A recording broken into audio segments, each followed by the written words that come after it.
Bien, entonces como les decía, vamos a revisar entonces estos trastornos, ¿no es cierto?, del sistema nervioso central, trastornos fisiopatológicos que comprometen o que se asocian a las principales enfermedades del sistema nervioso central, y por ende también que están importantemente relacionadas con trastorno alimenticio. ¿Ya? Como les mencionaba, algunas de ellas están asociadas al trastorno alimenticio directamente por la etiología de la enfermedad y otras también por los medicamentos que se utilizan. Y en ese caso en particular, se los menciono porque en algunos casos los medicamentos no se pueden dejar de utilizar. Entonces, la intervención nutricional es muy importante para poder tratar de contrarrestar los cambios que ocurren. En el sistema nervioso central, nosotros nos encontramos en una situación de una balanza. Y cuando hablo de una balanza, hablo de un equilibrio. En una situación normal tenemos distintos tipos de neurotransmisores, de circuitos, etcétera, que son capaces de manejar, en otras palabras, los componentes centrales. Cómo pueden producir, por ejemplo, cambios significativos respecto a algún tipo de neurotransmisor, por ejemplo, si alguno de ellos funciona de manera distinta, si alguno de ellos está muy aumentado, si alguno de otros está muy disminuido, y yo le voy a ir explicando un poco esos detalles, se pueden producir trastornos. Por ejemplo, cuando uno habla de situación normal, lo lleva de inmediato a aquellos neurotransmisores que son, por ejemplo, excitadores, y que hacen que las neuronas estén más activas, mientras que hay otros que son inhibidores. Entonces, la pregunta clásica es, ¿qué neurotransmisor recuerdan ustedes que es excitador? ¿Y cuál es inhibidor? Si me lo pudieran decir por audio, se lo agradezco, porque con la pantalla completa no puedo revisar el chat.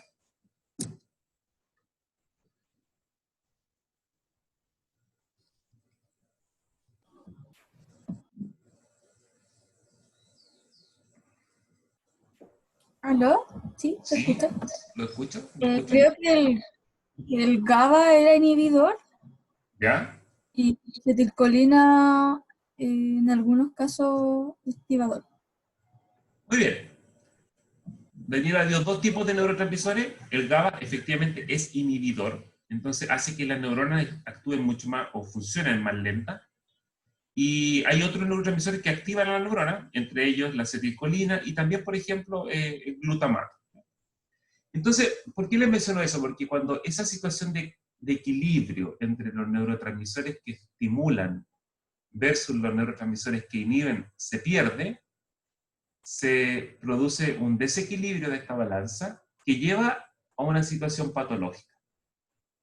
Y ahí donde podemos, a grandes rasgos, por favor, esto es como un ejemplo inicial, que hay enfermedades porque se asocian a que el cerebro funciona mucho, por eso se llama incremento de funcionamiento, o algunas que están asociadas a disminución de funcionamiento.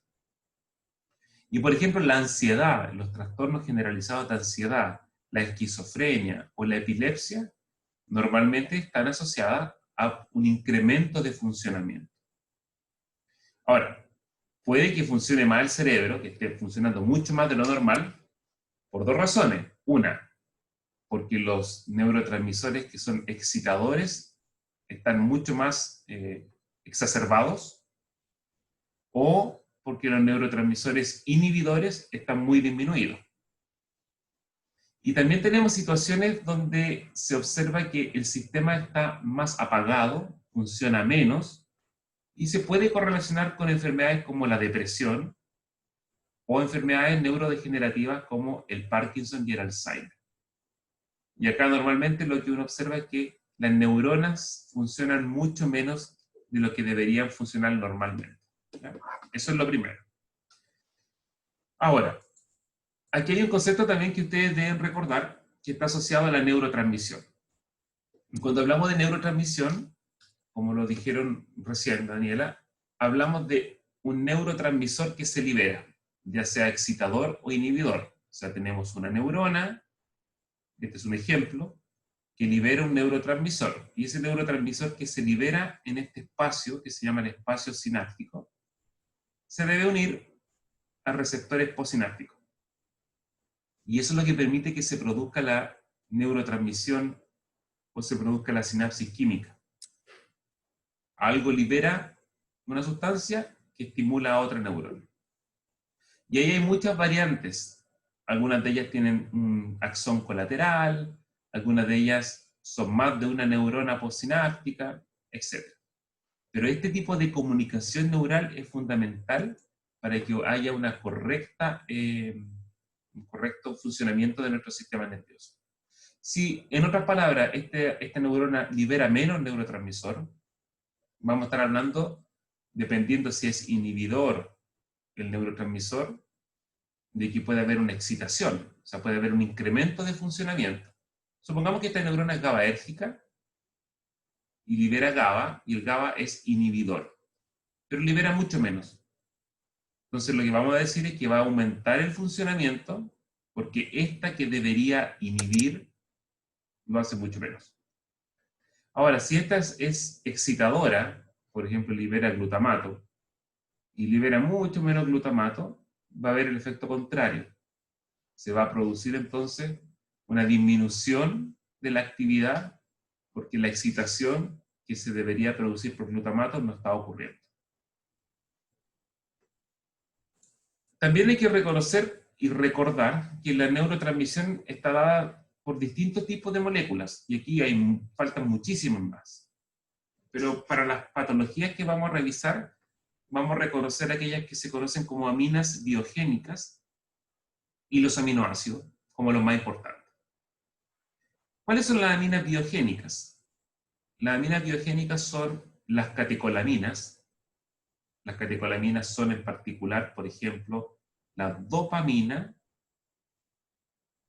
la adrenalina y la noradrenalina. En nuestro cerebro se produce liberación de noradrenalina y de dopamina. Sin embargo, la adrenalina se libera fundamentalmente en la periferia. También hay otras moléculas como por ejemplo la serotonina. Y también está otra que es la histamina. Y también, como lo mencionaron hace un ratito, la acetilcolina.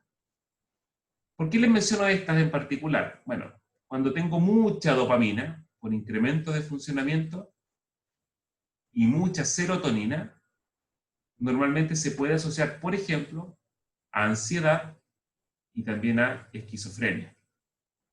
Cuando tengo mucho menos serotonina de lo normal, se puede producir depresión. Cuando tengo mucho menos dopamina, se puede producir Parkinson. Cuando tengo mucho menos acetilcolina, se puede producir Alzheimer. Entonces lo que les quiero mencionar es que los cambios en las neuronas que producen estos neurotransmisores pueden dar cuenta, en otras palabras, de trastornos patológicos. Por favor, yo les recuerdo que no estoy viendo el chat en este momento, entonces les pido que cualquier pregunta me la digan en voz alta. O sea, no tengo ningún problema en responderla, pero por favor, háganla con el micrófono abierto. Bien, acá, bueno, no están puestos, pero están los aminoácidos también, como el GABA y el glutamato. Otro punto que es muy importante que ustedes recuerden para el desarrollo del curso y para esta parte que veremos en estas clases, son los receptores para los neurotransmisores y que están involucrados en permitir la comunicación celular. Esto es muy relevante porque cuando ustedes vean, por ejemplo, cardiovascular y los trastornos cardiovasculares, van a ver que algunos neurotransmisores, ¿no es cierto?, mucha adrenalina, mucha noradrenalina, activan el sistema cardiovascular, cambian las frecuencias de latido, cambian la constricción, digamos, de los vasos sanguíneos. Eso se traduce en cambios en la presión arterial. Si son perdurables, pueden producir insuficiencia cardíaca. Entonces, es muy importante reconocer cómo se activan estas vías de señalización. Y acá ustedes deben recordarla, que tenemos receptores metabotrópicos, receptores ionotrópicos. Los receptores metabotrópicos están acoplados a proteína G, y dependiendo de la proteína G, pueden producir cambios celulares importantes. Por ejemplo, aquellos que están acoplados a GQ11, lo que hacen es que aumenta el calcio intracelular. Los que están acoplados, por ejemplo, a proteína GS, aumentan la adenilciclasa, aumentan, ¿no es cierto?, la proteína quinasa A, su actividad, y eso lleva también a producir mensajeros que van a generar, por ejemplo, cambios transcripcionales. Y si tienen proteína G inhibitoria, se va a inhibir la formación de AMP cíclico, se va a inhibir la activación de la proteína quinasa A, y muchas de estas moléculas que son dependientes de la proteína quinasa van a estar menos activas. Canales, factores transcripcionales, etc.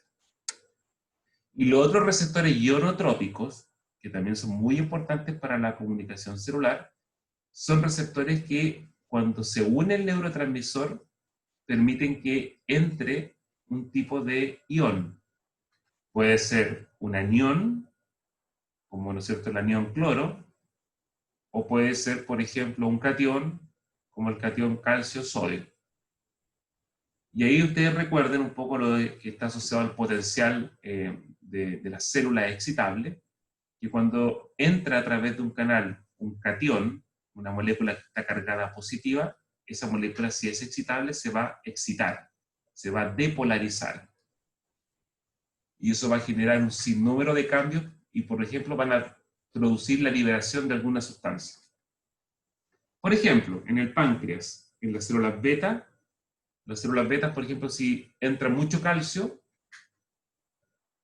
las células beta comienzan a producir un mecanismo de liberación de insulina dependiente de calcio.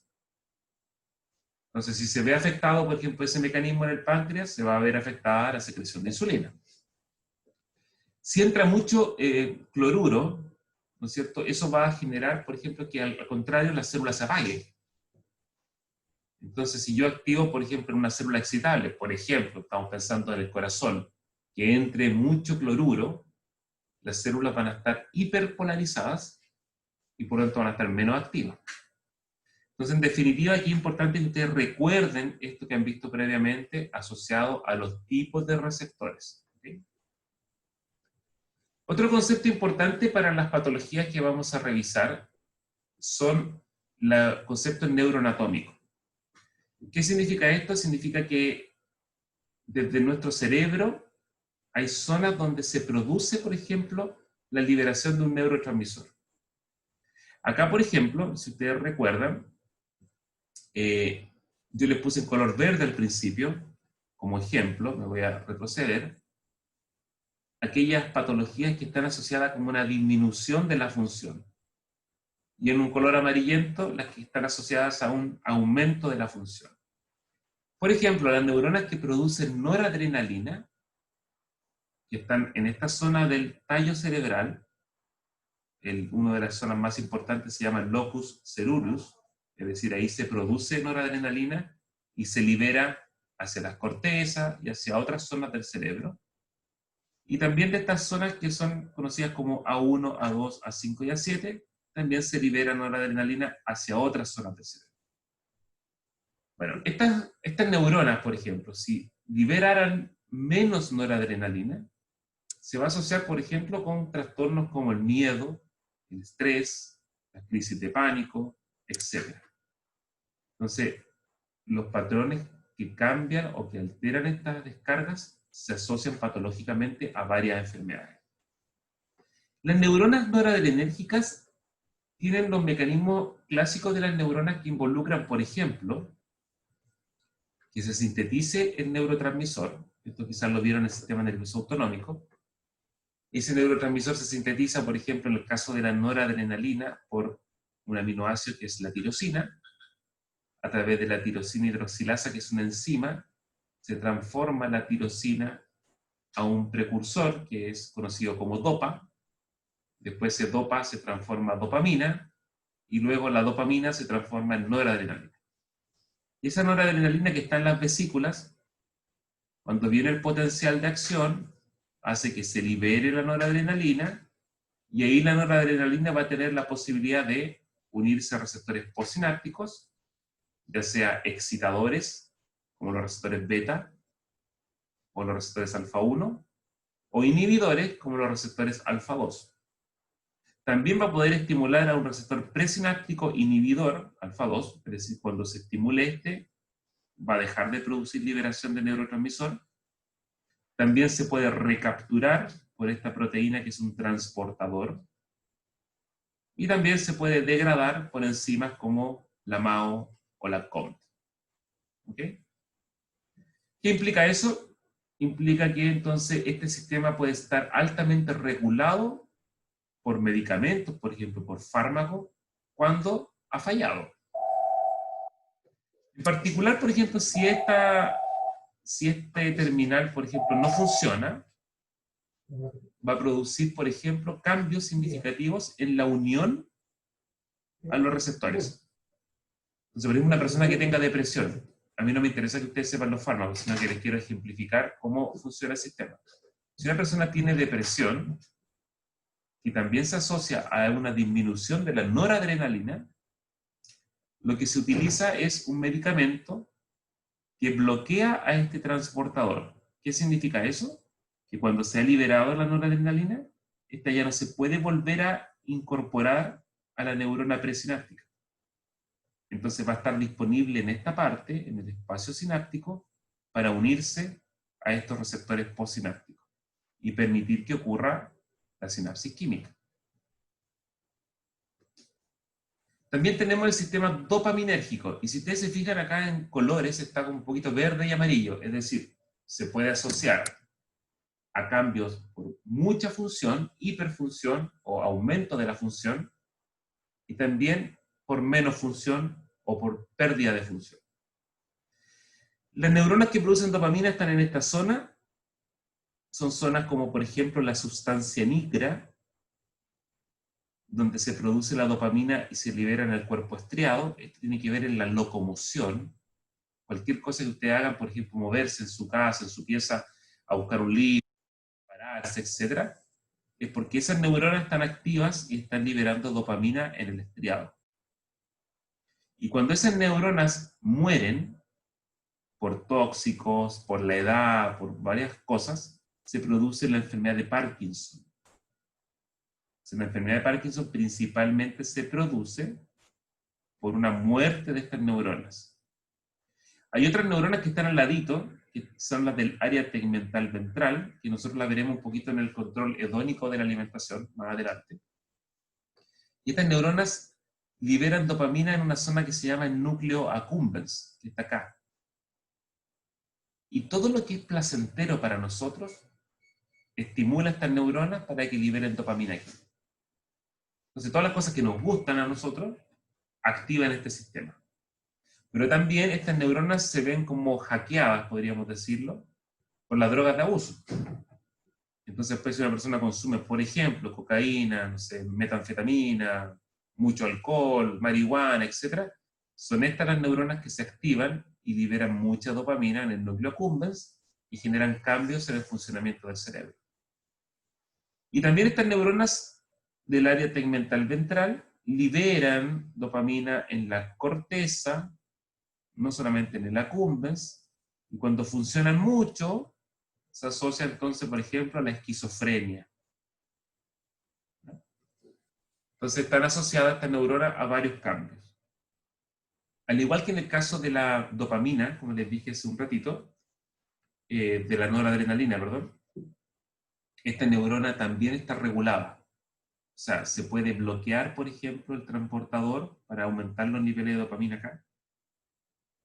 Se pueden utilizar moléculas que estimulen a los receptores postsinápticos, moléculas que estimulen el receptor presináptico, moléculas que afecten, por ejemplo, disminuyan la actividad de las enzimas que la metabolizan.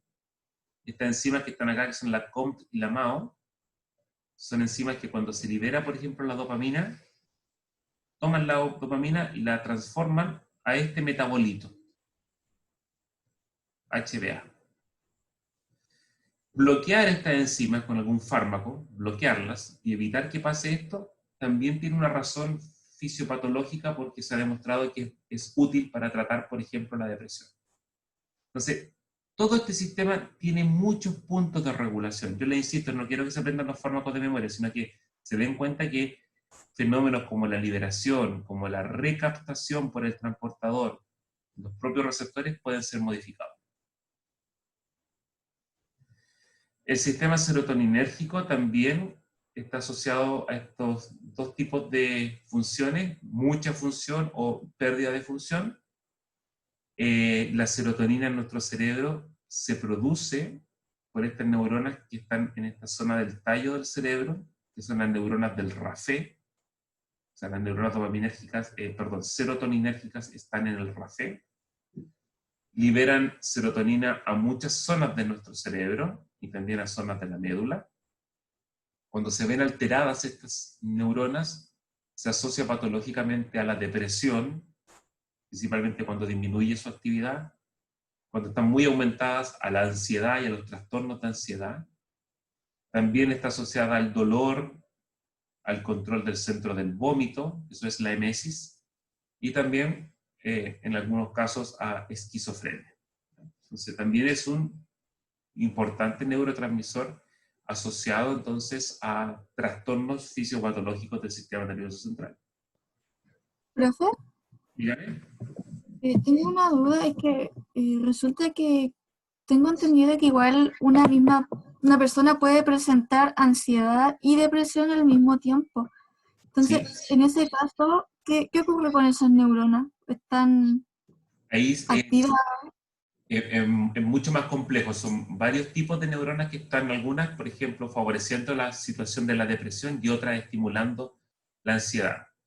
Lo que usted dice, Daniela, es muy importante porque la mayoría de los pacientes que tienen trastornos, por ejemplo, depresivos, cursan con trastornos de ansiedad. Y la ansiedad en ese caso va a estar dada por todo lo que es el sistema inhibitorio, que no funciona bien, entonces está más excitado el cerebro, en esas zonas que están asociadas a la ansiedad. Y por otro lado, el sistema serotoninérgico está un poquito más apagado, porque está funcionando o está generando, al estar más funcionando menos, trastornos depresivos. Eso es más complejo.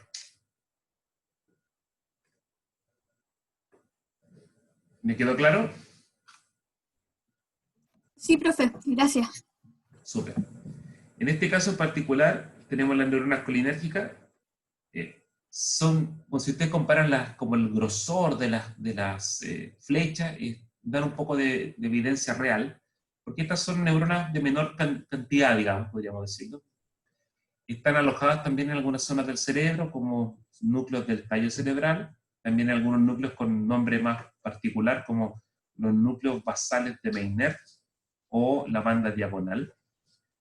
Y su principal funcionamiento, podríamos decirlo, su principal rol, es que, por ejemplo, cuando estas neuronas, primero, bueno, tienen un rol muy importante a nivel de las cortezas para el aprendizaje. Eso es muy, muy importante. Pero cuando estas neuronas mueren, las neuronas colinérgicas, disminuye la liberación de acetilcolina en esta zona que se llama el hipocampo. No sé si ustedes recuerdan, pero el hipocampo es como, si uno lo quiere hacer una analogía, es como el disco duro de nuestro computador. Por lo tanto, si no funciona bien la inervación o la liberación de acetilcolina en el hipocampo, se va a ver afectado la memoria de nuestro computador. Y es por eso que cuando mueren estas neuronas, están implicadas de manera muy importante en la enfermedad de Alzheimer. ¿Ya? Entonces, aparte de tener un rol cognitivo muy importante en las cortezas, también tiene un rol muy importante a nivel hipocampal para resguardar la memoria. Esto lo vamos a ir viendo más adelante en más detallito, pero yo solamente quiero hacer este paneo global para que ustedes relacionen un poco neurotransmisor, neuroanatomía. De nuevo, y al igual que en el caso anterior, muchos de estos sistemas, digamos, están regulados por la liberación de la acetilcolina, la cual también puede ser modificada por un sinnúmero de fármacos. Aquí cabe señalar que hay una enzima que es muy, muy, muy potente, que se llama la acetilcolinoesterasa. Normalmente eso lo tiene que haber visto quizá el sistema nervioso autónomo. Y lo que hace esta enzima es que degrada a la acetilcolina y la transforma en acetilcoenzimo A y colina. y el transportador de colina vuelve a incorporar la colina, ¿no es cierto?, hacia el terminal o a la neurona presináptica. Si se bloquea esta enzima, lo que uno logra es que no se degrade la acetilcolina, aumenten los niveles de acetilcolina y la neurotransmisión, la sinapsis química, funciona. Por ejemplo, estos dos medicamentos que están acá se utilizan para tratar la enfermedad de Alzheimer. Porque como hay menos acetilcolina, lo que se desea es que se mantenga esa acetilcolina y no se degrade por esta enzima, entonces se inhibe esta enzima. Pero también hay muchos tóxicos, por ejemplo, venenos, por ejemplo, desinfectantes, algunos también insecticidas que tenemos, por ejemplo, en la casa, que pueden generar inhibición de esta enzima y producir un sinnúmero de efectos patológicos por bloquear esta enzima. Entonces ahí recuerden un poco de fisiología, en qué está involucrada la acetilcolina, y qué pasa si yo con un tóxico bloqueo esta enzima y acumulo una gran cantidad de acetilcolina. Todos los efectos de acetilcolina fisiológicos van a estar aumentados. Entonces, si alguien se intoxica, por ejemplo, con un insecticida que bloquea a la acetilcolinoesterasa, que es esta enzima, normalmente la presión cae. ¡Pum! Y ahí uno puede empezar a hacer relaciones. ¿Por qué disminuye la presión si estoy enfrente a un insecticida que bloquea la acetilcolinoesterasa? ¿Ya? Ese tipo de integraciones quiero que las vayan manejando y realizando ustedes. El sistema histaminérgico que produce histamina son neuronas mucho más pequeñitas que están principalmente en el hipotálamo, controlan la vigilia, el ciclo sueño-vigilia. En la periferia se produce la histamina desde una célula, las células cebadas, los mastocitos.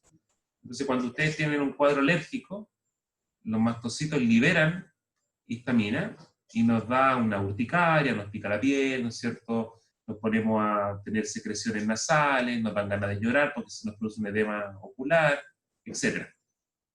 Todos los efectos de la histamina en la periferia. ¿Y qué es lo que toma uno? Antihistamínico. Ahora, si alguno de esos antihistamínicos, por ejemplo, cruza la barrera hematoencefálica, o sea, llega al cerebro, normalmente lo que produce es alteraciones del sueño ciclo-vigilia y da sueño. Si alguno de ustedes es alérgico y alguna vez ha tomado clorfenamina, puede dar fe de que cuando se toma una o dos clorfenaminas no empieza a dar sueño. Y eso es porque la clorfenamina es un muy buen antihistamínico, bloquea a los receptores de histamina en la periferia, pero también accede al cerebro y bloquea el rol de la histamina en el ciclo sueño-vigilia. Pero aquí hay un punto que les quiero mencionar, que es importante sí que lo reconozcan, que la mayoría de los medicamentos que actúan en el sistema nervioso central, ya sea para tratar la depresión, la ansiedad, algunos de ellos para la esquizofrenia, son capaces de afectar, bloquear receptores de histamina en el sistema nervioso central. Lo hacen como un efecto colateral, efecto adverso. ¿Y en qué repercute eso? Que muchos de los pacientes que son tratados para trastornos del sistema nervioso central comienzan a ganar peso, comienzan a engordar. Y ese fenómeno de ganar peso se debe principalmente al bloqueo de receptores histaminérgicos. Y eso produce un efecto que se llama orexigénico, de aumentar el apetito. ¿Ya? Se los menciono para que ustedes lo tomen en cuenta, porque a veces, por ejemplo, una persona que tenga psicosis, esquizofrenia, comienza a ganar peso. Y la ganancia de peso está ocurriendo porque al utilizar medicamentos para tratar la esquizofrenia, está bloqueando receptores de histamina en el hipotálamo, y eso hace que se descontrole este rol hipotalámico sobre la alimentación y la persona coma más. Entonces ahí tienen un paciente que requiere de un tratamiento nutricional muy, muy adecuado. Profe, ¿Sí? una duda es que hay personas que, por ejemplo, debido a la ansiedad, comen más también. ¿Tiene que ver con ese sistema, con el que acaba de mencionar? Efectivamente. Muchos medicamentos para tratar la ansiedad o incluso medicamentos para tratar la depresión pueden afectar este sistema. También se asociado ahora por la propia enfermedad, por ejemplo, en el caso de una depresión, que pueden observar que los pacientes tienen dos tipos de comportamiento. Un comportamiento que gana mucho peso, porque trata de, en otras palabras, pasar el momento depresivo, que le falta ánimo, etcétera, comiendo, y otros que no les da ganas de comer y no comen, y por lo tanto bajan mucho de peso. Normalmente ese fenómeno se observa mucho en distintos tipos de patologías del sistema nervioso central. Pero los medicamentos que se utilizan para tratarla tienen en común que pueden afectar este sistema y producir ganancia de peso. El sistema principalmente histaminario. ¿Me quedó claro, Mariela? Sí, gracias. Marianela, perdón. Bien, vamos a ver entonces ahora un poco la esquizofrenia. Está en color amarillo, pensándolo de inmediato así para sus reglas mnemotécnicas cuando ustedes estudien. Esto está asociado a un incremento de función, como lo vimos en la primera diapositiva, ¿ya? Y vamos a ir viendo un poco los correlatos con lo que estamos viendo. Voy a ver esquizofrenia, que son varias diapositivas, y vamos a hacer un recreo de 15 minutos, y luego veremos lo que nos falta, ¿ya? ¿Qué es la esquizofrenia? ¿O qué es la psicosis?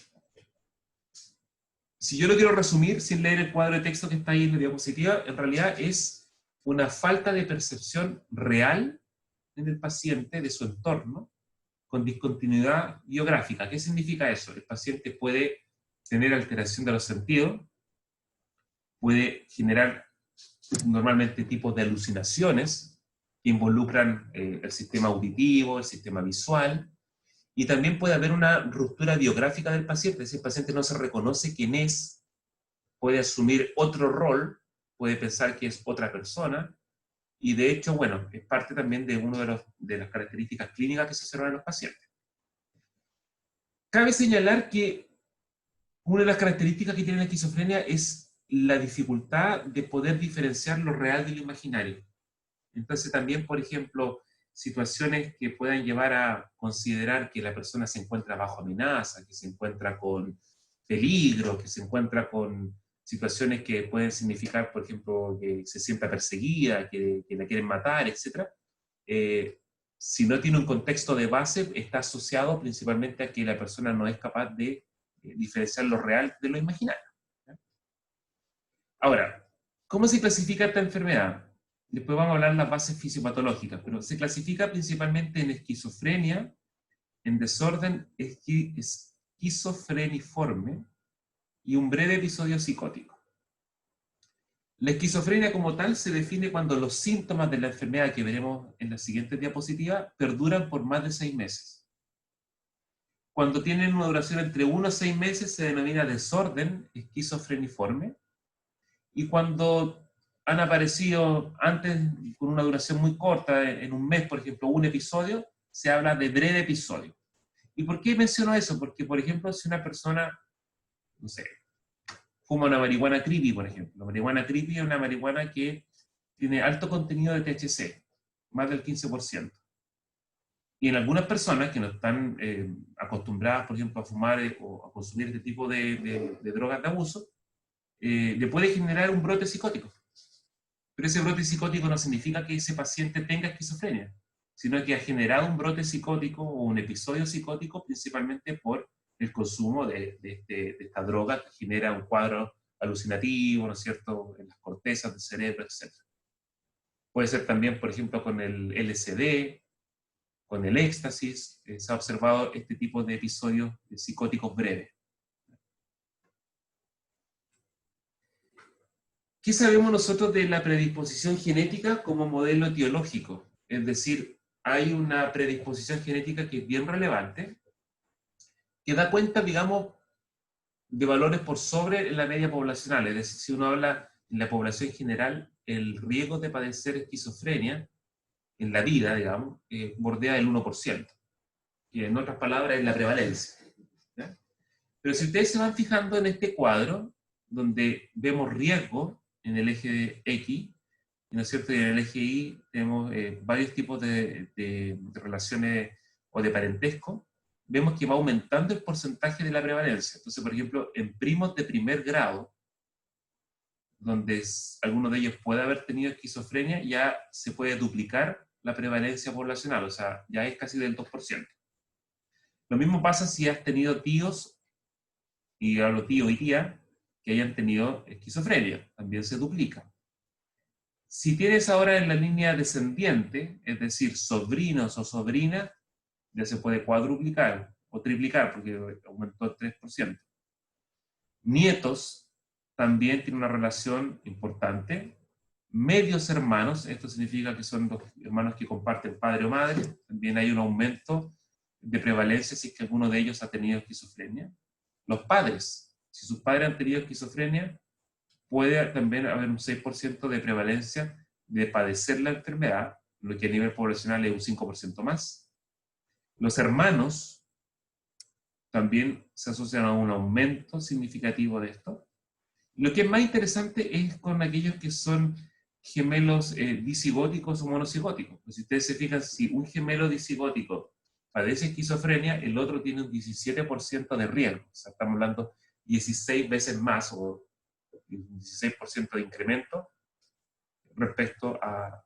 Es más que un 16%, no, estoy equivocado, es casi un 1600%, porque de 1 a 17 ha aumentado 16 veces y eso es 1600% de aumento en general.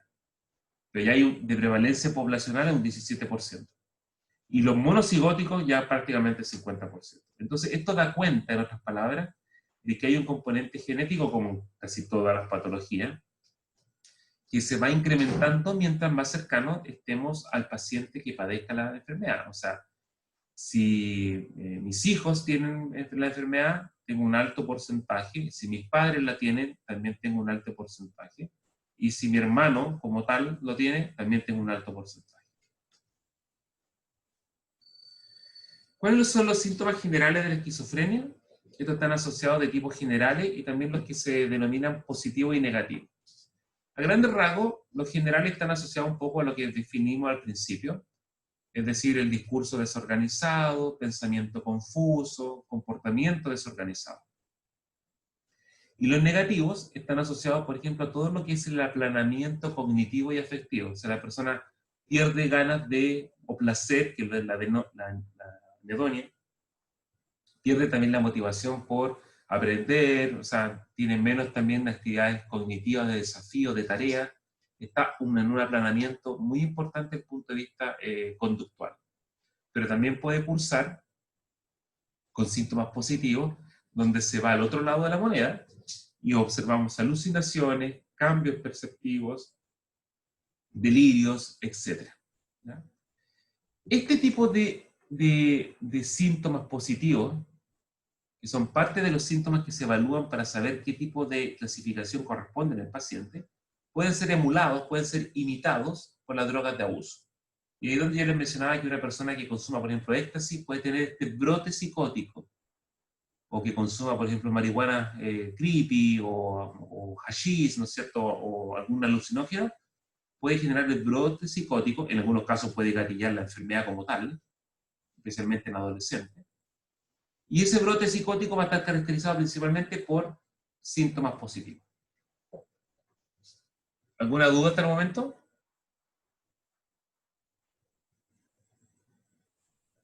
Profe, ¿Sí? ¿los cuadros de esquizofrenia se podrían relacionar con los cuadros de paranoia o son distintos? La paranoia creo que clínicamente es como un componente de la psicosis de la esquizofrenia. No está asociada como una patología, sino como un signo de la patología global que es la esquizofrenia. Porque la paranoia... Entonces, la paranoia sería como... Ay, perdón. Sí, la paranoia sería como parte de la sintomatología de la propia enfermedad, es decir, la sensación de persecución, ¿no es cierto?, que puede llevar a suspicacia, etcétera, es parte de la sintomatología global. Aquí son síntomas generales, pero falta más información clínica, o sea, yo lo estoy englobando en las cosas más globales, digamos. ¿Me quedó claro, Constanza? Sí, profe, gracias. Ya. Dentro de los otros modelos etiológicos, siguiendo con esto, bueno, ya vimos la predisposición genética que puede llevar hasta un 50% de prevalencia poblacional en caso de padecerlo, gemelos monocigóticos. y algunas predisposiciones bioquímicas que se han determinado con el tiempo, digamos, que están asociadas, por ejemplo, a la dopamina y la serotonina. Entonces, en otras palabras, se ha determinado que un aumento de la actividad dopaminérgica y serotoninérgica, y cuando hablo de un aumento de la actividad, hablo de un aumento crónico de la actividad, porque las neuronas siempre están fluctuando y pueden aumentar su actividad en situaciones fisiológicas, pero esta es una hiperactividad crónica, puede llevar a padecer la enfermedad. ¿Ya? Y voy a explicarle un poquito en qué se basa. Pero como les dije, también las drogas de abuso, y muchas de ellas, por ejemplo, psicoestimulantes, alucinógenos, ¿no es cierto?, el LSD, la dimetiltriptamina, el propio éxtasis, la fenciclidina, ¿no es cierto?, la ketamina y la marihuana, especialmente aquella que es altamente concentrada en delta-9 tetrahidrocannabinol o THC, pueden generar estos brotes psicóticos. ¿Ya? Eso no es raro. Y les menciono porque lo que ha demostrado la ciencia es que esto se observa principalmente en adolescentes. En adolescentes puede gatillar un trastorno esquizofrénico. Profe, tengo una duda. Dígame. En el caso de los adolescentes que se gatille por el consumo de marihuana, por decirlo, o sea, como por ejemplo, ¿ellos ya tienen algo genético de antes o solamente por ese consumo les puede haber como gatillado la enfermedad? Hay una predisposición, puede ser genética, pero también de vulnerabilidad. Y ahí se está estudiando, porque hay algunos papers bien buenos, pero que falta más estudio, en que, por ejemplo, algunos chicos que han tenido algún tipo de cambio en comportamiento a temprana edad, o lo que se llaman en inglés la risky behavior, que son como las conductas de riesgo, es decir, chicos que, no sé, tienen como conducta más arriesgosa, que normalmente se asocian con hipersexualidad, que son más activos sexualmente a más temprana edad, etc. Y en ese tipo de chicos puede ser un tipo, chico y chica en realidad, puede ser asociado a un tipo de predisposición para generar un brote esquizofrénico o psicótico. Ahora, Esto es solamente si es que lo pero consumen de forma recurrente, ¿cierto? cuando es recurrente se va disminuyendo el riesgo, porque, o sea, no estoy diciendo que se tenga que consumir de manera crónica, pero me refiero a que el consumo recurrente normalmente va generando cambios adaptativos en el cerebro.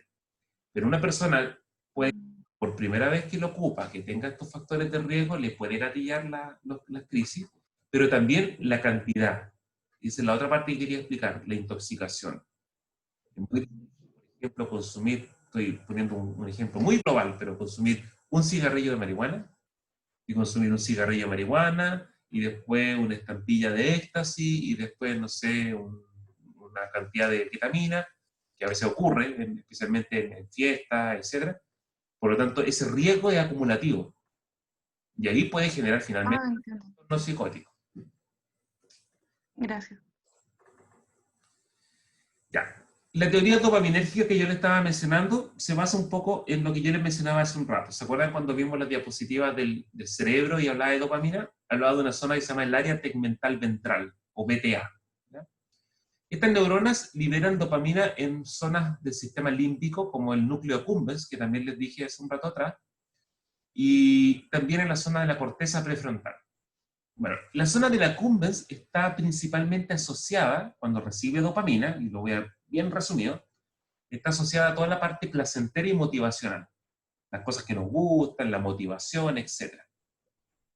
Y la zona de la corteza, cuando recibe dopamina, está asociada mucho a los procesos de tipo cognitivos, ¿ya? De aprendizaje, de tarea, de ejecución de tarea, etc.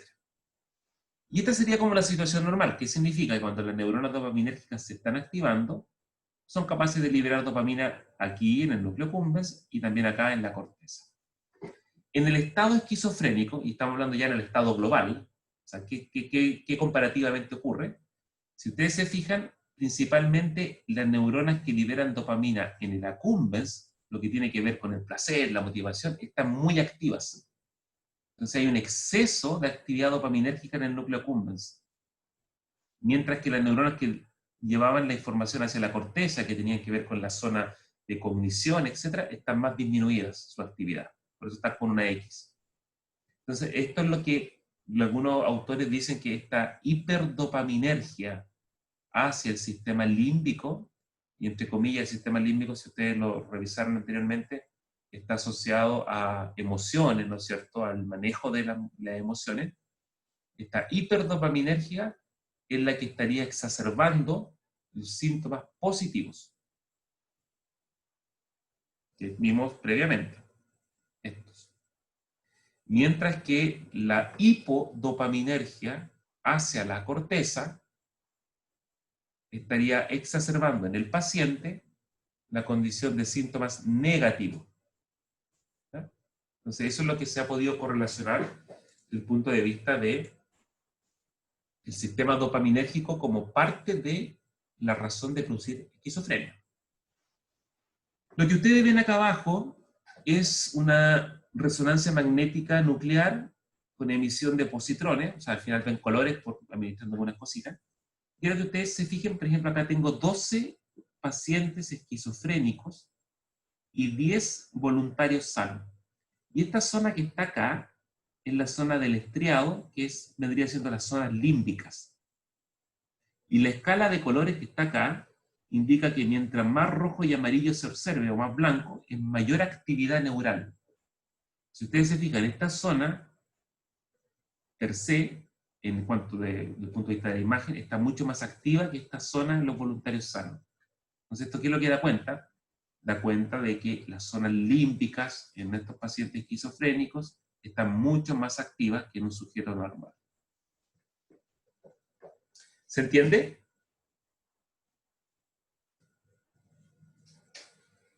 Sí. Sí, profe. En el caso de la serotonina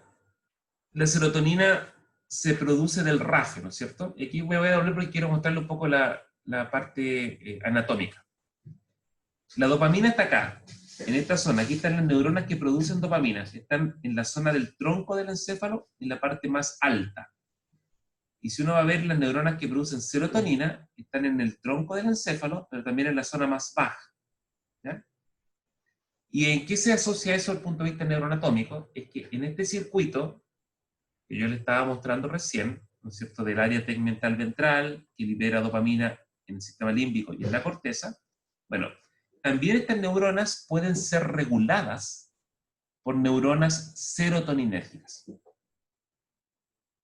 Porque están mucho más, digamos, más hacia el tronco del encéfalo. Entonces, por lo tanto, se puede producir este fenómeno en que ahora la serotonina pueda estar hiperestimulando, ustedes lo piensan, a las neuronas dopaminérgicas que van hacia las zonas del estriado que llevan a esta información motora o a los síntomas positivos. Y es por eso que se relaciona la serotonina también con la esquizofrenia. Y además porque se ha demostrado que si uno utiliza medicamentos que bloquean a los receptores de serotonina, que están estimulando a estas neuronas dopaminérgicas, uno también disminuye la dopamina y controla la eficacia, o controla, en otras palabras, también el rol en la esquizofrenia. ¿Ya? Así que la serotonina tiene un rol importante porque estaría estimulando exageradamente las neuronas dopaminérgicas. Ahora, también hay otra teoría que está asociada a la pérdida del control GABAérgico.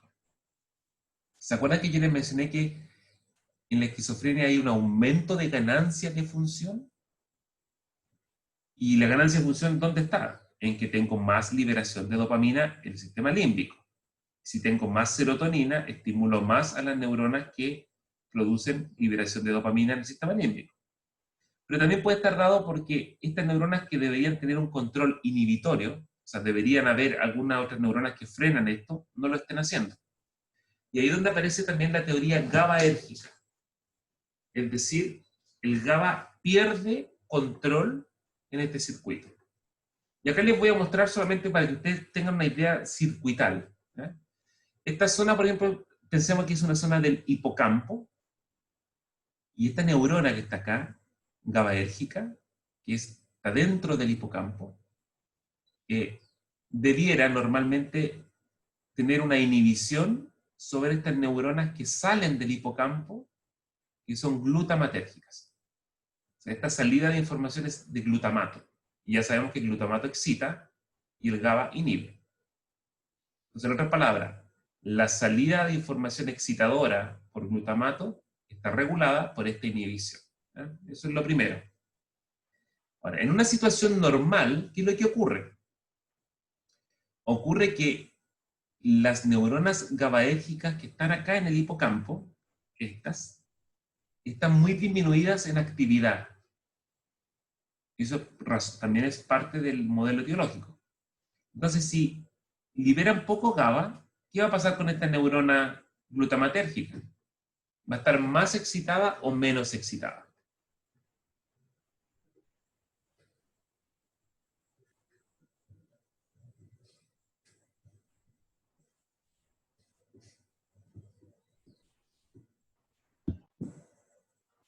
Tienen dos posibilidades, muchachos. Tírense para que hagamos interactiva, tratemos de hacer un poco más interactiva la clase. ¿Qué opinan? Más excitada. Más excitada. Más excitada, porque si estaba siendo frenada por este freno y ahora este freno no funciona bien, esta va a estar más excitada. Muy bien. Entonces, normalmente lo que ocurre es que cuando está frenada esta neurona excitadora, esta que está acá, tiene una cierta cantidad de glutamato que sale del hipocampo porque aquí está frenada, ¿no es cierto? Y el glutamato excita a estas neuronas del núcleo accumbens, y aquí vamos como una vuelta, ¿ya? Después lo puedo explicar mejor, pero quiero que sigan el circuito nomás. Pero estas neuronas son inhibidoras. Entonces, ¿qué significa? Significa que normalmente cuando tengo esta situación, estas neuronas inhibidoras envían GABA para inhibir a estas otras neuronas que también son inhibidoras, y estas neuronas inhibidoras, si ustedes se fijan, inhiben a la neurona dopaminérgica. Si ustedes le colocan, después cuando estudien signos matemáticos, le colocan más, menos, menos, van a observar que esto va a estar disminuido. ¿Por qué? Porque si esta tiene un rol en estimular a esta otra, y esta inhibe a esta otra, bueno, esta tiene una cierta inhibición sobre la neurona dopaminérgica. Lo que ocurre es que cuando la neurona GABAérgica no funciona bien, pasa esto. Ahora, no hay nadie que frene a la neurona que libera el glutamato, entonces libera una gran cantidad de glutamato, mucho glutamato, más que lo normal, y ahora está estimulando estas neuronas que liberan GABA, y estas se van a estimular más, y van a liberar más GABA que lo normal, y por ende este núcleo que controlaba a estas neuronas dopaminérgicas, ¿no es cierto?, va a estar inhibido, porque ahora le está llegando más GABA de lo normal, entonces ya no va a poder tener este efecto inhibidor. Y eso es que va a repercutir en que haya más liberación de dopamina en el sistema límbico, lo que está acá. Por supuesto, comparativamente respecto a lo normal. ¿Ya? Entonces esas serían las razones fisiopatológicas que se asocian al trastorno esquizofrénico. Voy a hacer 3 diapositivas y vamos a hacer el descanso, porque quiero relacionarlo con una cosa que es muy importante para que ustedes lo sepan. ¿Hay dudas en este modelo?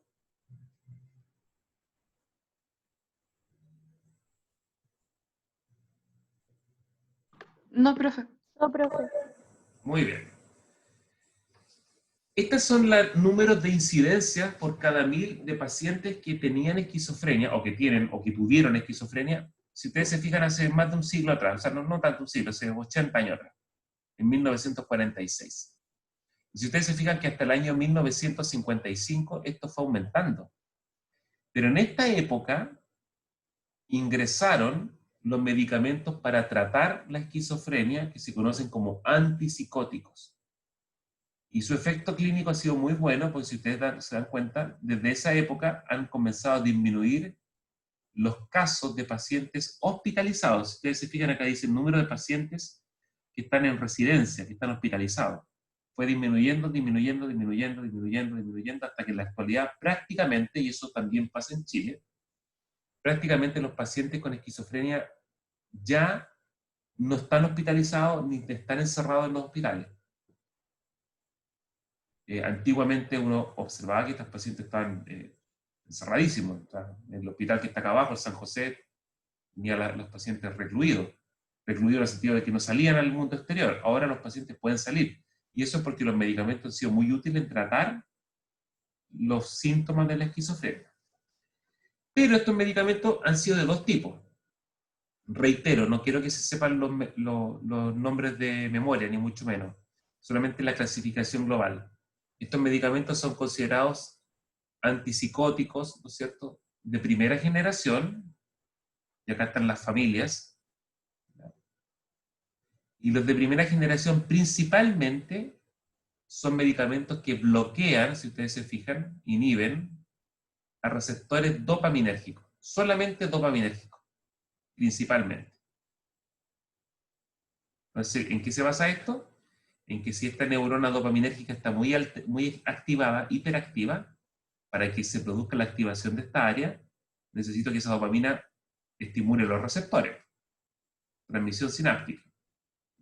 Sinapsis química. Bueno, el bloquear esos receptores con antagonistas hace que esa transmisión disminuya. ¿Ya? Y esos son los primeros antipsicóticos.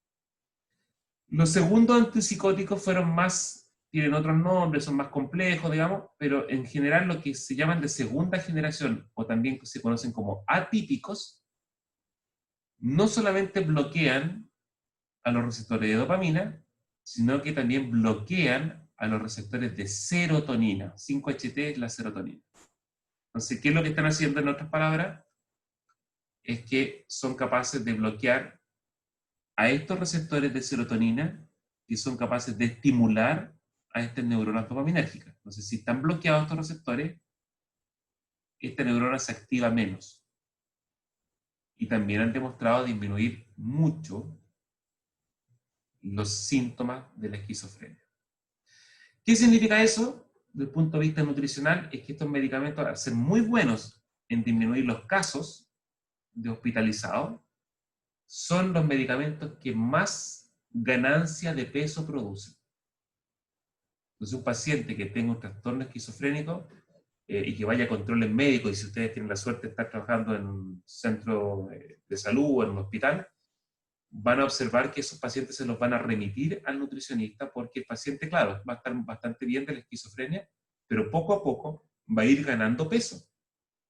Peso real, que aumenta los kilos, y también todo lo que involucra de mayor activación de los circuitos de alimentación, que la persona está más ansiosa por comer, etc. Entonces, es un paciente difícil de tratar, porque el medicamento antipsicótico, como ustedes pueden imaginar, no se puede retirar, y produce cambios en el apetito. Esos cambios en el apetito se traducen también en cambios en la sangre, es decir, hay más triglicéridos, hay más colesterol, hay más LDL, etc. Todo lo que implica el exceso de mayor riesgo de diabetes, etc. Entonces, esas complicaciones asociadas a la hiperfagia es el aumento de apetito importante, lo genera este tipo de medicamentos. ¿Alguna pregunta para que hagamos un recreo?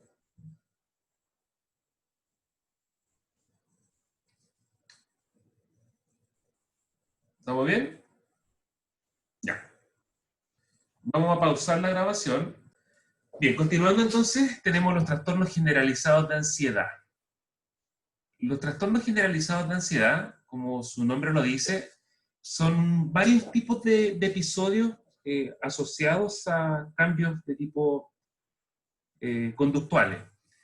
Y lo menciono porque principalmente la ansiedad es una respuesta fisiológica normal. O sea, cualquiera de nosotros, por ejemplo, si está en la calle y siente que alguien lo va a atacar, siente que un animal lo va a atacar, o siente que su vida está en riesgo, va a tener una respuesta de ansiedad elaborada, que es normal, y que tiene que ver con la activación autonómica, etc. O sea, por ejemplo, va a aumentar, por ejemplo, la fuerza del latido cardíaco, va a aumentar la presión arterial, va a haber piloerección, los pelitos de la piel se van a erectar, voy a empezar a sudar, voy a tener posiblemente un cambio fisiológico más potente en cuanto a aumento de glucosa, reducción de la insulina, voy a tener un sinnúmero de adaptaciones que me van a preparar homeostáticamente para el peligro, pero también conductualmente. ¿Por qué? Porque la ansiedad lo que hace es, como muestra este monito acá de la gente, ¿estoy grabando? Sí. como muestra este monito de la figura de acá arriba, la persona está en alerta, está en un estado de alerta. ¿Ya? Entonces eso es normal. Como si yo le hubiera dicho, ¿no es cierto?, en la primera clase ahora, ya, vamos a tener un control que vale dentro de los 5 primeros controles, a responder.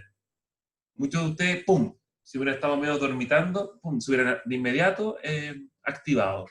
Es una respuesta fisiológica normal de ansiedad.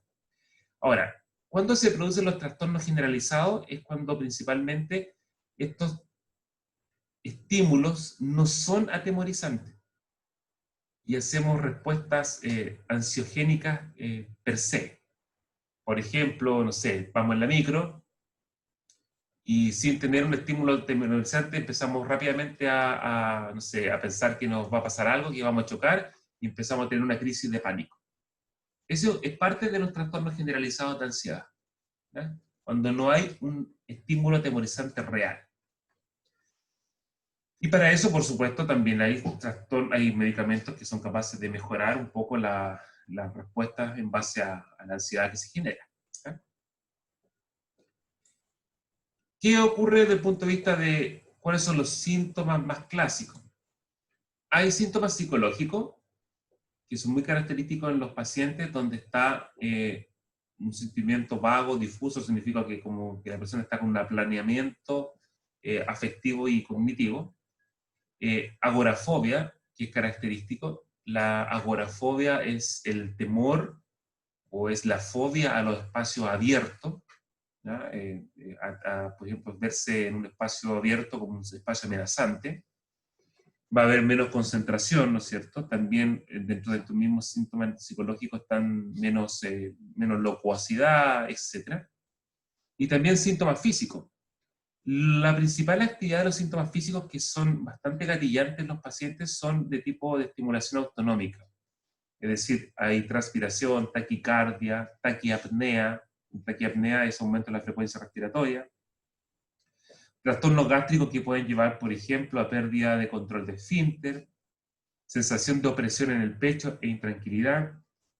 La opresión del pecho tiene que ver con una especie como de contractilidad del esófago, que en algunos casos se confunde con una especie de ataque cardíaco. Entonces la persona que está teniendo una crisis de pánico empieza a tomarse el pecho porque piensa que se está ahogando, y es porque hay todo un efecto de contracción de la musculatura lisa del esófago y le genera esta especie de actividad contráctil que emula como un ataque cardíaco.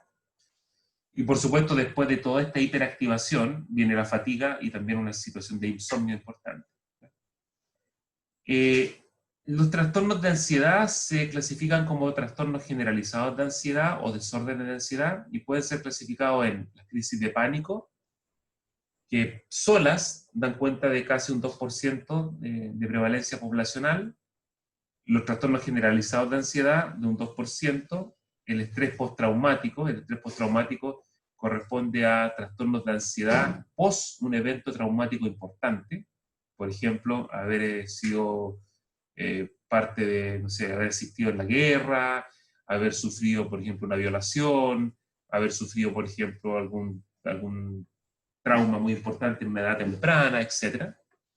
Las fobias dan cuenta también entre un 5 y un 15% y un poco más de trastornos de ansiedad. ¿Sí? Una consulta. Las fobias dan cuenta, por ejemplo, de los miedos excesivos. Hay personas que tienen miedos muy excesivos, a arañas, serpientes, animales, ¿no es cierto?, a la altura, a los viajes aéreos, etc. Y claro, uno puede tener miedo, por ejemplo, a una araña de rincón, como lo puede tener la mayoría de la población. Pero el generar toda la sintomatología que está acá, exagerada, digamos, si la araña está en el otro extremo de la pieza o de la habitación, y yo voy a pensar que la araña va a saltar y va a correr a atacarme, claro, eso puede estar asociado a un estímulo que no es real. Entonces, a eso se refiere con esas fobias. Las fobias sociales también dan cuenta de un importante porcentaje. Estas están principalmente asociándose a trastornos ansiosos generados en la exposición social, miedo a la humillación, personas que, por ejemplo, no son capaces de presentar en público, porque transpiran, porque se taquicardizan, porque las palabras se le entrecortan, etc. todo esto corresponde a los trastornos de ansiedad que son tratados farmacológicamente, ¿ya? Hay varias teorías asociadas, noradrenérgica, GABAérgica, serotoninérgica, que implican que estos sistemas de neurotransmisores están un poco, están afectados en realidad. Algunas de ellas, por ejemplo, indican que los sistemas noradrenérgicos y serotoninérgicos están más activos de lo normal, mientras que el sistema GABAérgico está más regulado a la baja, está menos activo. Y es por eso que uno de los principales medicamentos que se utiliza para tratar esto son las benzodiazepinas, que son medicamentos que estimulan al sistema GABAérgico. También hay una relación hormonal que está asociada con la activación del eje hipotálamo-hipófisis adrenal. Si ustedes recuerdan, el hipotálamo produce en ese eje, en la activación del eje, ¿no es cierto?, CRH o CRF, y se ha demostrado que algunos pacientes que padecen de ansiedad tienen una hiperactivación o una hipersecreción del factor CRH o CRF hacia hipotálamo, hacia hipófisis, perdón, y hacia circulación sistémica. En este caso de efecto epidemiológico, ¿no es cierto?, etiológico, se ha relacionado que varios pacientes pueden tener respuestas de ansiedad alteradas cuando está activado, como les decía, este eje CRF hipotalámico, y puede mediarse distintos tipos de respuestas, porque depende de los receptores, etc. Y pueden estar asociados a respuestas de tipo ansiogénicos, es decir, que se genere más ansiedad, y en algunos casos también respuestas de tipo ansiolítica, es decir, que se corte o que se termine con el exceso de ansiedad, ¿no? Y esas son características asociadas. Ahora, esta zona que ustedes ven aquí es la zona que involucra la zona del hipotálamo, donde están las neuronas que producen el CRF o el CRH. Entonces, no solamente esta activación de estas neuronas hace que se gatille mayor estímulo de la hipófisis para producir ACTH, y luego mayor estímulo hipofisiario para llevar a la síntesis de glucocorticoide en la periferia, sino que también estas neuronas son capaces de estimular a las otras zonas, como les estaba mencionando, por ejemplo, al propio hipocampo o a la amígdala. Y acá es muy importante que ustedes reconozcan que la amígdala es una zona del cerebro que tiene un rol afectivo muy relevante y que se ha demostrado que está hiperactiva, muy hiperactiva, en las condiciones de ansiedad. Entonces esto puede generar esta situación de hiperactividad, digamos, de nuestro cerebro para producir ansiedad, y alguna de las zonas relacionadas es la amígdala. Solamente como una cosa de cultura general y también explicado un poco lo que estamos viendo, es que al principio me preguntaron que, no me acuerdo quién me preguntó, pero me hizo la salvedad, parece que fue Daniela, que la ansiedad con la depresión están muy relacionadas desde el punto de vista de comorbilidades, y eso es cierto. En los pacientes, hay un grupo importante de pacientes que padecen tanto ansiedad como depresión. Y esto que ustedes ven acá es un algoritmo de tratamiento. Yo solamente lo puse como para poder entender un poco por qué están correlacionados distintos tipos de medicamentos y distintos tipos de trastornos. Entonces, por ejemplo, acá están los trastornos generalizados de ansiedad. Y si ustedes se fijan, que si se establece la sintomatología de esta enfermedad, el primer tratamiento a utilizar es las benzodiazepinas. Es decir, medicamentos, en otras palabras, que estimulan el sistema GABAérgico en nuestro cerebro. Si no responden adecuadamente a esto, comienzan a utilizarse los que son algunos antidepresivos. Entonces ahí está un poco la relación. Como hay como una especie sinérgica entre la depresión y la ansiedad. Entonces, algunos antidepresivos han demostrado ser útiles para tratar la ansiedad. Lo mismo ocurre, por ejemplo, con las crisis de pánico. Si se aprecia, por ejemplo, una actividad autonómica muy potente por las crisis de pánico, la primera línea terapéutica son las benzodiazepinas. Y si no responde adecuadamente a las crisis de pánico, se comienza a tratar al paciente con antidepresivos. Entonces, esto da cuenta, como les digo, de esta relación entre ambas patologías, depresión y ansiedad. Por otro lado, también es importante mencionarles que esto es una distribución de los receptores para las benzodiazepinas, que en otras palabras es el receptor GABA, Y si ustedes se fijan en ese receptor, lo que nos quiere decir este gráfico es la zona donde se expresa el receptor. Y si ustedes se fijan, son sin número, son muchas áreas del cerebro. Los ganglios de la base, la corteza singular, la corteza prefrontal, la amígdala, la ínsula, la corteza orbitofrontal, etc. O sea, la razón por la cual se utilizan las benzodiazepinas como primera terapia para tratar la ansiedad o los trastornos de ansiedad es principalmente porque son fármacos que se unen a distintas áreas de nuestro cerebro y son capaces de controlar de manera sinérgica el desarrollo de los síntomas de ansiedad. Las benzodiazepinas... Sí, dígame. ¿Y en qué caso se recomienda la farmacología? O sea, por ejemplo, cuando ya presentan muchos síntomas de esos que mencionó, o con un solo síntoma ya se podría como recomendar farmacología. La farmacología se recomienda desde el principio, especialmente cuando los trastornos de ansiedad, como las crisis de pánico, son muy invalidantes. Una persona que pueda tener un trastorno de pánico, el principal problema que genera no es solamente que se sienta más taquicardizada, que transpire, que se va a desmayar, no, es que puede ser un factor de riesgo muy importante si es que genera alguna actividad, como por ejemplo que esté manejando, como por Claro. ejemplo que esté cruzando una calle. O sea, puede generar lo que se llama un riesgo de muerte secundario. Entonces, en esa situación requieren tratamiento para poder asegurarse que el paciente tenga una adecuada respuesta farmacológica. Y por eso es tan rápido estos fármacos a ser utilizados. ¿Ya?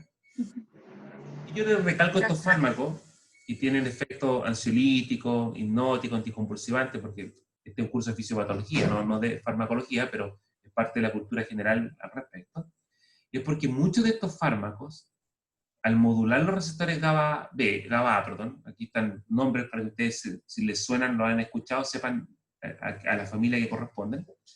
Muchos de estos fármacos, las benzodiazepinas, que activan al receptor GABA para que se produzca la entrada de cloruro, y cada vez que entre cloruro, porque se unió la benzodiazepina al receptor GABA, se produce entonces rápidamente la depolarización, la hiperpolarización, me equivoqué ahí, la hiperpolarización, porque entran más cargas negativas, se pueden afectar principalmente por la gran distribución de estos receptores, zonas que regulan el apetito. Entonces también los pacientes que padecen trastornos de ansiedad tienen problemas con la alimentación. Y lamentablemente, para hacerlo menos específico, se pueden encontrar pacientes que tienen tanto disminución del apetito como pacientes que tienen aumento de apetito.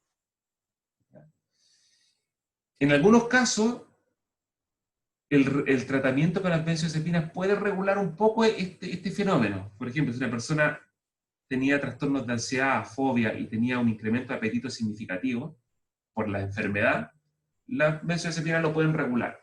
Pero en algunos otros casos no lo hacen y lo pueden acrecentar. Entonces, ¿cuál es la idea de esto? Digamos? Es que también ustedes pueden toparse con pacientes que tengan trastornos de ansiedad y que van a tener que requerir urgentemente una ayuda dietaria. No les parezca algo extraño. Y aquí yo le quiero hacer esta salvedad a ustedes porque en muchos casos, a veces los profesionales del área médica, farmacéuticos, nutricionistas, etcétera, kinesiólogos, los que sean, médicos, a veces los trastornos conductuales los correlacionan simplemente con cambios, por ejemplo, como de voluntad. ¿A qué me refiero? Este paciente engordó y no quiere dejar de comer, no puede dejar de comer. ¿Cómo no va a poder dejar de comer? Si tiene que hacer una dieta, Bueno, cuando están con patologías como la que les estoy mencionando, y además tratamientos farmacológicos tan fuertes, tan potentes, en realidad es muy difícil mencionar que ellos puedan tener un control real sobre el apetito y la alimentación. De hecho, pasa a ser hasta casi algo un poco involuntario. Involuntario el no comer e involuntario el comer en exceso. ¿Ya? Entonces, eso es un mensaje para ustedes. No hay que estigmatizar este tipo de pacientes. Estos pacientes tienen problemas conductuales potentes que se pueden traducir directamente para su profesión en cambios en la alimentación. En el caso de la depresión, está en verde, ¿no es cierto? Y ahí en nuestra nomenclatura ya sabemos que se asocia a una pérdida de función. O sea, estamos pensando en que aquí hay algo que está disminuido. Y principalmente lo que observamos es que en el caso de la depresión, el cerebro está más apagado. Si ustedes ven, por ejemplo, esto que está acá, esta imagen también de tomografía de emisión de positrones, este es un paciente deprimido y este es un paciente no deprimido. Estos son pacientes en los cuales se le hizo una emisión de positrones y se le activó el cerebro consumiendo, por ejemplo, agua dulce o un jugo. Eso genera que el azúcar que tiene nuestro jugo, ¿no es cierto?, la glucosa, sea tomado por las neuronas, y como es tomado por las neuronas, estas se activan. Entonces, por eso podemos ver estas imágenes como marcaditas acá, como ustedes pueden verlas. ¿Okay? Sin embargo, si comparamos con este otro paciente, que es el paciente depresivo, imagínense, prácticamente no podemos observar que esté activado este cerebro de la misma manera. O sea, está más apagado. Y eso es lo que gatilla todo este tipo de síntomas que están acá. Emocionales, para que ustedes lo lean, físicos, cognitivos, psicomotores. O sea, muchos de ellos son bien relevantes y pueden gatillar, por ejemplo, que los pacientes no puedan realizar actividades de manera normal, desde el punto de vista de relacionarse con otros individuos y también, por ejemplo, el mismo hecho de estudiar. Se le hace súper difícil, porque tienen alteraciones cognitivas e intelectuales importantes, o sea, se concentran menos, memorizan menos, entonces les cuesta mucho más. Veamos un poco el glosario acá para practicarlo. Emocionales. Anedonia es falta de placer. ¿Ya? Cuando hablemos de anedonia estamos hablando de que es un síntoma cardinal en que el paciente no siente placer. En los que vienen por acá, alogia. La alogia es que al paciente le cuesta hablar. No es que no pueda hablar, sino es que no tiene ganas de hablar. Tiene una habla muy pobre. O si contesta algo, lo contesta muy telegráficamente, no una oración compuesta por un sujeto, verbo y predicado, sino que es una muy simple, muy corta. Esa es la alogia. ¿Ya? Entonces estos signos son importantes de revisar para que ustedes los tomen en cuenta. ¿Okay? Ahora, el trastorno o el manual, el DSM-4-TR, significa que es el Manual de Estadísticas y Diagnósticos de Enfermedades Mentales revisado, podríamos decirlo como un gran manual que se ocupa a nivel mundial. En el último tiempo ha clasificado los trastornos asociados a depresión en dos tipos. Uno de ellos es la depresión mayor, que es un cuadro de este tipo, o sea, un cuadro depresivo, donde están todos los síntomas muy exacerbados, muy potentes. Y también un cuadro que se denomina distimia. La distimia se asocia principalmente a un cuadro que se conoce como tristeza prolongada. Esa tristeza prolongada principalmente no es la tristeza que nosotros podemos tener en función de un momento en particular. Es decir, cualquiera de nosotros, no sé, si tenemos una pérdida nos va a producir tristeza, pero este es un estado de tristeza constante. Esa es la distimia. Y también hay otros tipos de trastornos del espectro depresivo que también son tratados, que también pueden tener alteraciones conductuales, también pueden tener alteraciones, por ejemplo, alimenticias, como la depresión atípica, el trastorno afectivo estacional, personas que, por ejemplo, que viven muy cercanos a los polos de la Tierra, entonces tienen menos horas de luz, y esas menos horas de luz le pueden gatillar enfermedades neuropsiquiátricas como la depresión. El trastorno disfórico premenstrual, que en algunos casos, en algunas mujeres, se ha observado que se debe a la caída en los niveles de progesterona, y mes a mes tienen el periodo que dura la menstruación, tienen una sintomatología depresiva muy potente. El trastorno bipolar, que es un trastorno maníaco-depresivo que se solapa en algunos signos, por ejemplo, síntomas positivos con la esquizofrenia, pero luego pasa a un signo negativo muy potente. Todos estos tienen distintos tipos de prevalencia en hombres y en mujeres, siendo un poco más prevalente en el caso de mujeres. Esta sería la prevalencia global de la depresión mayor, de la distimia, de la depresión crónica, ¿no es cierto?, etcétera. Y si ustedes se fijan, si uno lo segrega por sexo, un poco más aumentado en el caso de mujeres. ¿Cuál es la razón etiológica de esto? En algunos casos, algunos investigadores han mencionado que se aprecia fundamentalmente cuando caen los niveles de estrógenos, en el caso, por ejemplo, en la etapa reproductiva, como el trastorno disfórico premenstrual, o también que pueden incrementarse los trastornos depresivos en la etapa de la menopausia, donde disminuyen significativamente en la mujer los niveles de estrógeno. El fenómeno de depresión... ¿Profe? Sí, por favor. Disculpe que le pregunte tanto. ¿La depresión postparto en cuál entraría? ¿En qué tipo de depresión entraría? Es un tipo de depresión atípica, porque se produce Típica. en un periodo que está asociado al embarazo, al posparto, ¿no es cierto? Y después de un tiempo del periodo posparto, normalmente se reduce, se disminuye, digamos.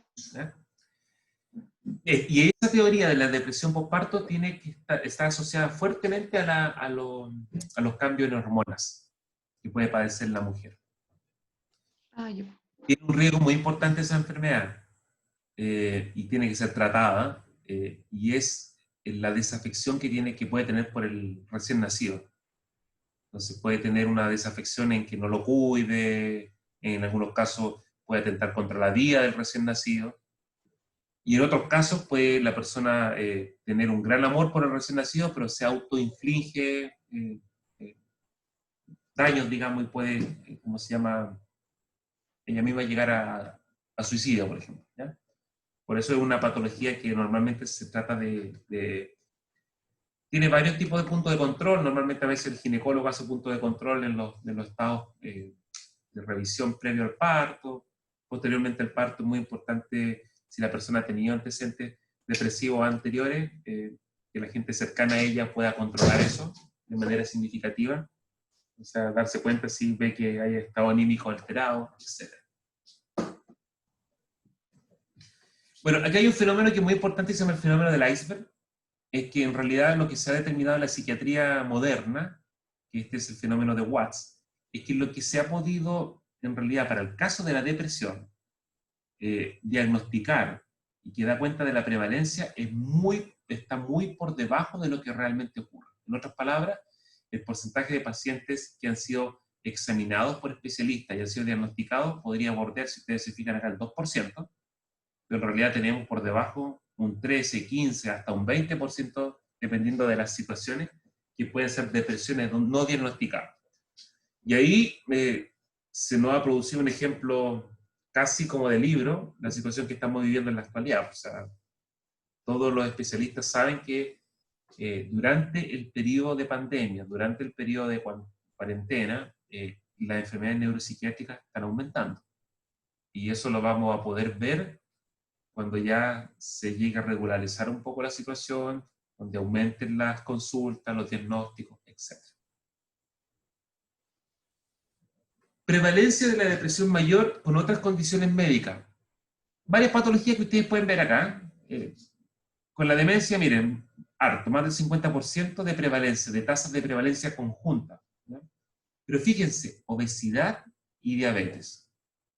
Una o ambos trastornos metabólicos muy relevantes que están asociados, ¿no es cierto?, a cambios, primero, de patrones de alimentación que pueden llevar a la diabetes, ¿no es cierto?, o diabetes que puede gatillar, ¿no es cierto?, un trastorno de obesidad. Entonces, hay una relación muy interesante porque pacientes con obesidad tienen mayor prevalencia de depresión, al igual que pacientes diabéticos, ¿ya? Y ahí, de nuevo, hay que ser súper consciente de tratar de poder atender las necesidades de ese paciente, porque no es algo de voluntad. Aquí el paciente tiene, yo lo pongo así de duro el ejemplo, el cableado está malo. Entonces, hay que tratar ese problema. Fíjense acá también, esto que es muy importante para ustedes, es el score de salud versus varias patologías. Entonces, ¿qué implica esto? Mejor salud es el 100%, y salud más o menos, ¿no es cierto?, por debajo de eso. Esta es una encuesta que se hizo, que se publicó en el 2007. Fíjense que en la población normal, digamos, podríamos decirlo, sin enfermedades crónicas, el score de salud bordea el 90%. O sea, siempre hay algo que a uno le falla, pero el resto está siempre en un valor normal, cercano al 90%. El solo hecho de tener depresión ya hay una reducción en el score de salud. ¿Ven? Pero fíjense acá, porque aquí pasa lo mismo en las otras condiciones. Diabetes. La condición de diabetes tiene un score de salud más bajo que lo normal, pero vean ahora un paciente diabético que además tiene depresión. Su score de salud, o sea, su puntaje de salud es mucho menor que lo normal. Incluso mucho menor que un paciente que solamente tenga depresión. Entonces, ¿qué indica esto? Que varias enfermedades crónicas, como la diabetes, que puede gatillar en obesidad, van a estar empeoradas, van a ser empeoradas por enfermedades mentales como la depresión. Esto lo voy a dejar para que ustedes lo revisen, involucra un poco las patologías, vamos a revisar un poquito de ellas, algunas causas etiológicas de la depresión. Hay algunas patologías que se asocian a mayor prevalencia de depresión. Algunas de ellas, por ejemplo, el hipotiroidismo, la enfermedad de Addison. La enfermedad de Addison, como la veremos más adelante, o la enfermedad de Cushing, se caracteriza por cambios en los niveles de glucocorticoides en sangre. Eso lo veremos nosotros en 3 clases más adelante. Entonces, tanto en la enfermedad de Addison, que en la enfermedad cuando tengo muy poco glucocorticoide en sangre, o en la enfermedad de Cushing, donde tengo mucho glucocorticoide en sangre, o el hipotiroidismo, como su nombre lo dice, donde la hormona tiroides está muy baja, pueden ser gatillantes de depresión. De hecho, pacientes que ya no responden a los tratamientos clásicos para la depresión, a veces se regulariza su conducta utilizando hormonas tiroideas. Y esto de nuevo es muy importante porque una condición hipotiroidea es una condición muy relacionada con obesidad. Obesidad, diabetes, depresión. O sea, se fija ahí como un círculo vicioso. Las anemias han sido asociadas con gatillar depresión, el SIDA, enfermedad de transmisión sexual, tuberculosis, y cambios también importantes en los principales micronutrientes como el potasio y el sodio. Hipocalemia es una concentración de potasio baja en sangre, también se conoce como hipopotasemia, y la hiponatremia es principalmente la disminución de los niveles de sodio en sangre. O sea, cambios en los niveles de electrolitos también pueden gatillar depresión. Medicamentos han sido asociados para poder generar depresión. Algunos de ellos hormonas, algunos de ellos anticonceptivos, etc. Y también tenemos teorías, entre ellas la de las minas biogénicas, que significa, por ejemplo, que hay algunos de los neurotransmisores dopamínicos que están disminuidos, principalmente serotonina, pero también puede observarse cambios con noradrenalina y dopamina. Una teoría neurohormonal y también cambio en la sensibilidad de otros receptores. Este esquema o esta teoría etiológica está asociada principalmente a los cambios de glucocorticoides. O sea, en otras palabras, por ejemplo, el Cushing, de mucho glucocorticoide, también en el caso del estrés, que genera mucho glucocorticoide, puede gatillar depresión. Entonces, esta es la situación normal. Esta es una zona del cerebro que se llama hipocampo, que tiene que ver con la memoria. Y el hipocampo, por ejemplo, se sabe que en esta zona, ¿no es cierto?, existen neuronas que son muy, pero muy importantes para regular, por ejemplo, la memoria, para regular, por ejemplo, estados emocionales, y estas neuronas tienen un crecimiento y una sobrevida que le vamos a llamar normal, ¿ok? Y mantienen como un fenotipo. O sea, las neuronas, si uno las puede ver en imágenes, las ve de un tipo de fenotipo característico. ¿Ya? Es decir, un soma, un axón y dendritas bien grandes. Cuando la persona se ve sometida a estrés crónico, o sea, a un maltrato por estrés crónico, a un estrés crónico, viajar 3 horas todos los días, saturado en gente, trabajar más horas de las normales, por turnos médicos, turnos de salud, por ejemplo, que les toque trabajar, no sé, 4 días consecutivos, o sea, etcétera. Cualquier razón de estrés importante crónica va a llevar a activar el eje y producir que se produzcan muchos glucocorticoides. Cuando hablo de activar el eje estoy hablando de hipotálamo, hipófisis y adrenal. Ese exceso de glucocorticoides puede ser que un factor muy importante para nuestro cerebro, que es BDNF, es el factor neurotrófico derivado del cerebro, es como un abono para las neuronas, disminuya. Y eso genera atrofia en las neuronas. Atrofia o muerte. ¿Y qué puede significar eso? Puede significar que esas neuronas ahora, si no las comparas físicamente, son más chiquititas, con proyecciones más cortas, como las dendritas y el axón. Y lo que se ha postulado es que los tratamientos con los antidepresivos, parte de los fenómenos que ocurren, es que generan que estas neuronas vuelvan a un estado normal, después de estar en un estado atrofiado, ¿ya? Y eso mejora la emoción, la cognición, etc. En el caso del sistema de los cortisol, como lo estamos viendo recientemente, los pacientes se ha demostrado como teoría etiológica que si tienen depresión mayor, tienen también altos niveles de glucocorticoides en sangre. Y de hecho, si ustedes se acuerdan del eje, el hipotálamo produce CRH, la hipófisis ACTH y la adrenal cortisol, en un sujeto normal, si yo le doy una dosis de un cortisol o de un glucocorticoide exógeno, lo que hago es apagar el eje. ¿Se acuerdan que lo revisamos en clase el semestre pasado? Entonces, si yo doy un glucocorticoide, esto debería apagar, disminuir su actividad.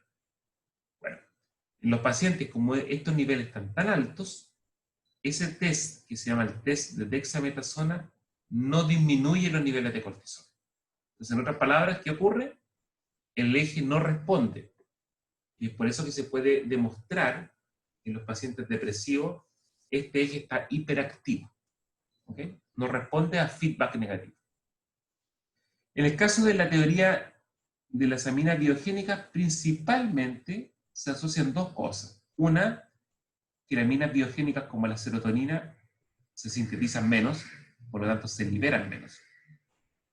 Pero además, el transportador, que es la proteína que está en la neurona presináptica y hace que se incorpore, o sea, que entre rápidamente la serotonina a la neurona, está muy activo. Entonces, de una forma coloquial, serotonina o dopamina o noradrenalina que se libera, rápidamente, ¡pum!, se incorpora de nuevo. Entonces, no da tiempo a que pueda actuar en los receptores postsinápticos, ¿no es cierto?, y hacer lo que tiene que hacer, transmisión sináptica. Entonces, en ese sentido, los antidepresivos, yo solamente lo estoy nombrando, por ejemplo, los tricíclicos, que les puede sonar en algún momento, o también los inhibidores selectivos de la recaptura de serotonina, donde el fármaco más representativo es la fluoxetina, o los inhibidores selectivos de la recaptura de noradrenalina, donde los más comunes es la reboxetina. Insisto, no se aprenden los nombres, les estoy dando las clasificaciones nomás. Todos ellos lo que hacen es principalmente bloquear a este transportador. Entonces, ¿qué es lo que hacen? Si esta neurona produce menos aminas biogénicas, cuando las libere, la va a empezar a acumular. Entonces va a aumentar los niveles de la amina biogénica aquí, en la hendidura sináptica, a niveles normales. No sobre fisiológicos, sino que a niveles normales, porque estaban disminuidos. Esa es la principal teoría fisiopatológica que da cuenta de por qué se genera la depresión. Porque estas neuronas están atrofiadas. Y están atrofiadas porque hay más glucocorticoides que hace que estas neuronas estén más chiquititas. Ya, en resumen final nomás, y acá terminamos, de nuevo, la principal terapia farmacológica para tratar la depresión es principalmente los SSRI, que corresponden a los inhibidores selectivos de la recaptura de serotonina. Si ustedes se fijan, es la principal terapia para tratar todos los trastornos depresivos. Preguntas.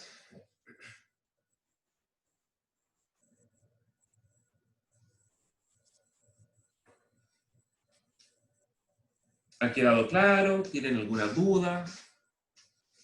¿Van a traer Profesor, la próxima semana? Dígame. ¿la depresión tiene un factor genético que haga a una persona más susceptible?